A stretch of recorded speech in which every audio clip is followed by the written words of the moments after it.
Welcome back. So today we're going to be working on this frame. We're going to finish the welding. We're going to get the back cleaned up, get a little paint on all of it, and then we're going to shove it outside, and then we're going to start on this cab again. So if you happen to miss 5 minutes of fab on Friday, I put this part in, this section. I got to finish welding it. I still need to weld on the back side. And then I'm going to do the exact same thing over here. So let's get to it. Really making that welder work. It doesn't like it, but it's going to have to. I'm probably going to grab a welder from work and drag it home. That thing gets so hot. And the wire wants to stick in the tip. It's just a huge pain in the butt. Anybody know how to get a one-arm blonde out of a tree? Anybody? You just wave. Back to you, Bob. Okay, so I got all of this welded. Now what I'm going to do is hit it with the grinder. Basically to take this splatter off. You don't really want to grind on your welds. It may weaken them, and with this little 110 welder, I need all the strength I can get. But I'm pretty sure that sometime this week I'm going to drag a welder home from work that's a little more capable and really burn this stuff together. So anyways, get it cleaned up, I'll get it painted, and then I'm going to start welding on the other side. So here we go. So as I'm grinding this, I'm singing myself a little tune. It's called Elvira. You know, the giddy up a papa mau mau, hi ho silver, or however it goes. Yeah, it's been stuck there for days. I don't know why. I got all this welded up. Looking pretty good. I gotta give this welder a break. He's threatening to quit on me. And I need it a little bit longer. So, what I'm gonna do, clean all this up. I'm gonna paint it, and then it's getting really warm in here. So I'm gonna shove her outside, and then we'll start working on some cab. So let's do it. It's just amazing what a little bit of paint would do. I haven't finished welding this stuff yet. I don't know if I like the square pipe or if I'm gonna go with the round.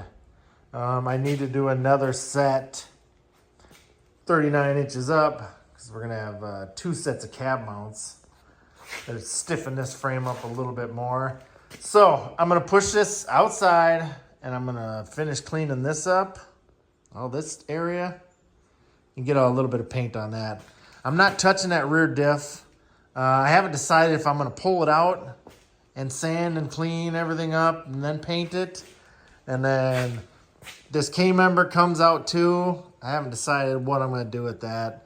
It's going to be a driver. I mean, yeah, it's going to look good for a little while, but eventually it's just going to go right back to what it's looking like now. So what do you guys think? Should I pull it apart and make it pretty? Or should I wait till winter time? If we finish up early and we're looking for extra stuff to do, then we can do that. Let me know in the comments. Is anyone interested in some merchandise? Let me know. All this work makes me really think that I need a bigger garage.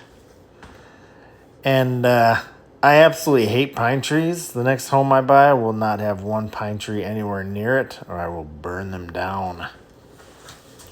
Anyways, right here I'm just sanding all that rust off. It's actually ridiculous. That is a 2008 suspension. And wow, the rust is terrible. Thanks, Midwest. Working way too hard on my day off. Sweating. Anyways, I got all this sanded, so I'll show you the progress right now. Tell me that doesn't look a whole lot better. I know these videos are pretty boring. They're not the greatest things to watch, but it'll get better, I promise. Just hang in there. Let's get some paint on here. Okay, let's get some paint on this. You should really shake your paint a couple of times anyway. This is what I'm using. I can let you know by the end of winter if this stuff is worth a crap or not. But anyways, let's go. Like I was saying before, long sweeping strokes. You don't have to paint it all in one coat. Probably can't see what I'm doing, but anyways. So a little bit about me. I'm 45 years old. I have a 23-year-old daughter, a 17-year-old son, a 16-year-old daughter, and a three-year-old boy named Maverick. I live in northern Minnesota. It's beautiful up here. Right now, it is insanely hot. It's like 95 degrees. I've lived here since 2017. Before that, I was in the oil field. Met some really cool people out there. Some lifelong friends, like my buddy Levi and John Woods. Mr. Woods, if anybody knows him. Great guy.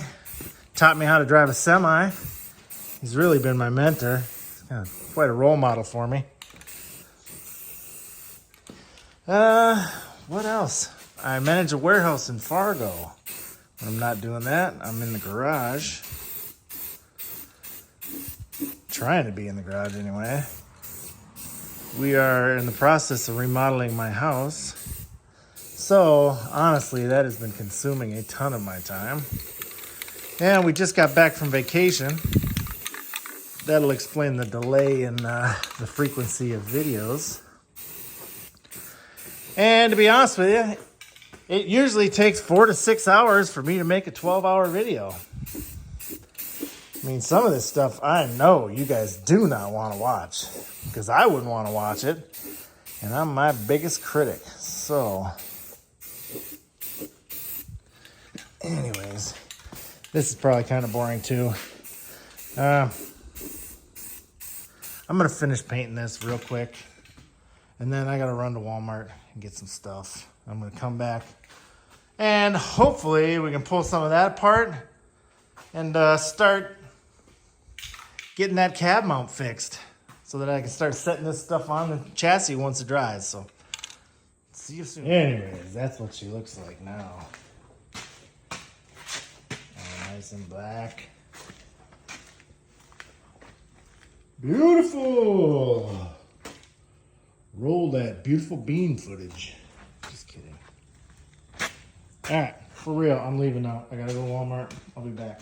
All right, we have the cab tipped up. I need to do a little more rust removal on that. If you remember, we replaced most of that. So I'm gonna cut the rest of this rusty stuff out. And then I never did get anything bent up. So what I'm gonna do is just mark it out on a piece of steel and cut it out myself. It won't be that big of a deal. So, let's go.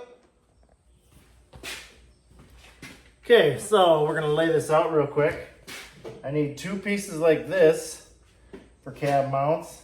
So what I'll probably do is just use that as a straight line. I'm gonna bring it up about 1 inch because I'm gonna overlap that old steel, and then I'm just gonna weld right to it. I don't know if it'll make it any stronger or not, but that's how I'm doing it.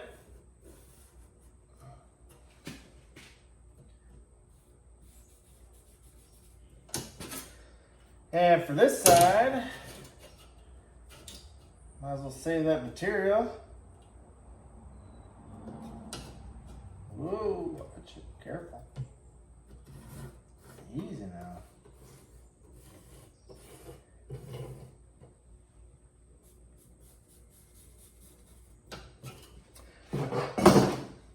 I might need to trim some of this bottom.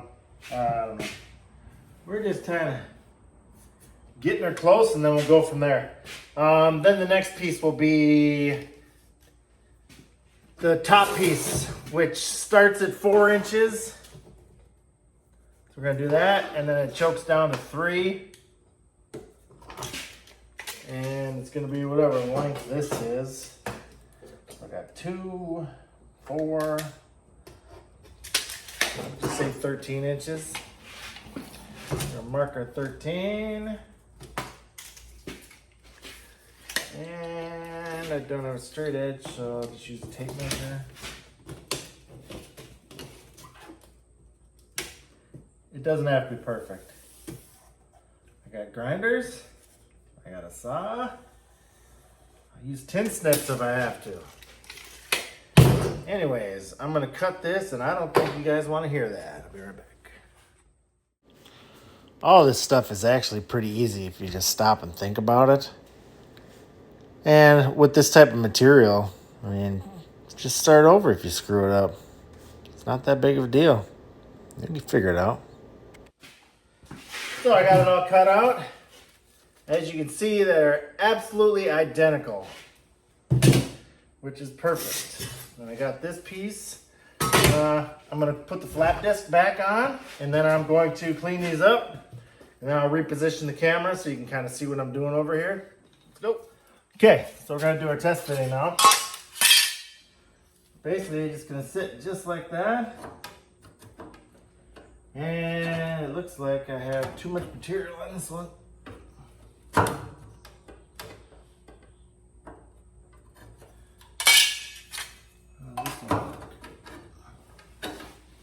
That one's better. It lied to me. Hold on one second.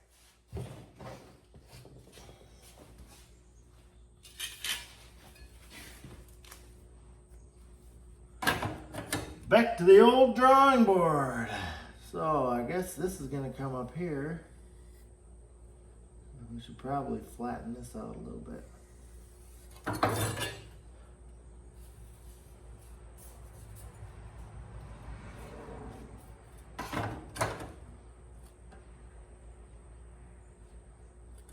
Beautiful. How about this piece?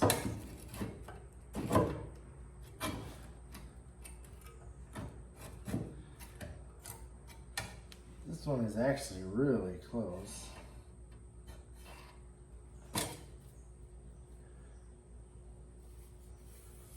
Put T on it for top.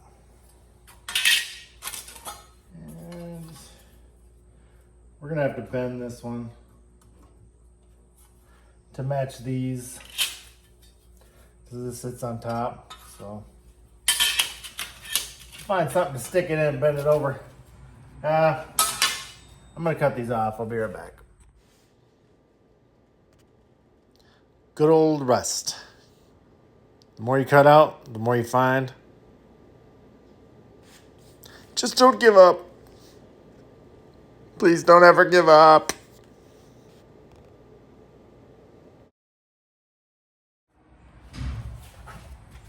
Okay, so I got these fitting absolutely perfect. Now what I need to do is bend this. So I'm gonna mark it.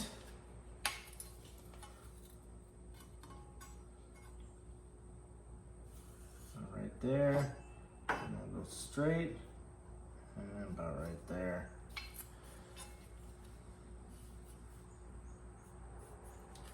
See if we can't just screw this up by hand. Nope. All right, I'm gonna find something to wedge this in quick. Okay. After a little more screwing around, we finally got it figured out. So, I'm gonna tack this in quick. You guys can take a look at it.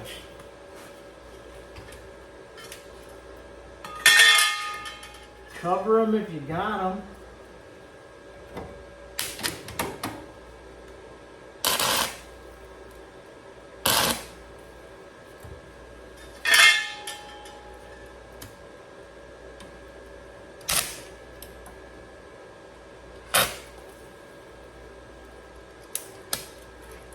Come on.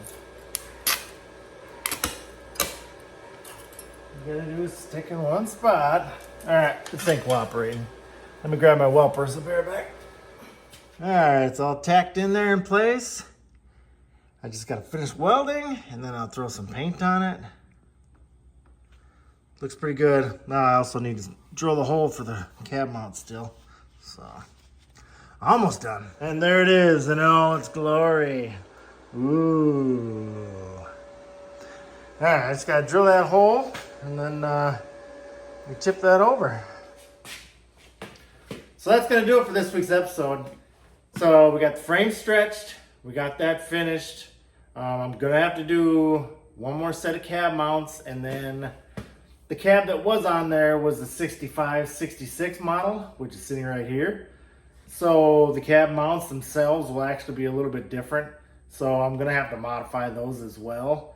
I'm really wanting to get all of that mounted on the chassis so that we can start really getting into the sheet metal work, you know, make sure the doors fit and everything else. Everything lines up and does what it's supposed to do. I'm set. Oh, sweating profusely. What is going on with these lights? Can you guys see them pulsing? Or is it me? I don't know if you guys noticed or not, but I started carnivore diet like a week ago. I'm down like 15 pounds. Pretty much just eat meat, eggs, you know, some good butter, salt and pepper, and that's about it. A whole lot of water. Anyways, see you next week. I can't wait. Don't forget to check out Classic Car Revivals, as well as Hodgepodge Dodge Garage. That guy is awesome. And High Octane. Octane with a K. He does some Harley stuff. He's got a nasty SN95 Mustang. Check it out.